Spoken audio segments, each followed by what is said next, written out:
ফেরাউন তার স্ত্রীকে কেন হত্যা করেছিল? মূসা আলাইহিস সালাম যখন ফেরাউনকে ইসলামের দাওয়াত দিল, তখন ফেরাউন আল্লাহকে অস্বীকার করল।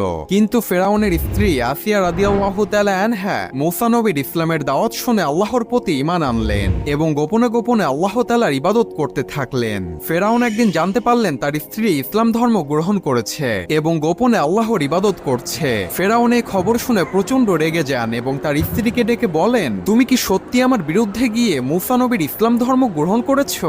আসিয়া তখন সাহসের সাথে উত্তর দিয়ে বললেন, হ্যাঁ, আমি আল্লাহর উপর ঈমান এনেছি, যিনি সকল কিছুর সৃষ্টিকর্তা। ফেরাউন তখন রাগান্বিত হয়ে তার সৈন্যবাহিনীদেরকে ডেকে তার স্ত্রীর কঠিন শাস্তির ব্যবস্থা করতে বললেন এবং তার স্ত্রীকে নির্মমভাবে হত্যা করা হলো। মৃত্যুর পূর্বে আল্লাহ তাআলা আসিয়া রাদিয়াল্লাহু তাআলা আনহাকে জান্নাতের একটি দৃশ্য দেখালেন, যা দেখে তার মুখ উজ্জ্বল হয়ে গেল এবং সে খুশি মনে মৃত্যুবরণ করলেন। সুবহানাল্লাহ।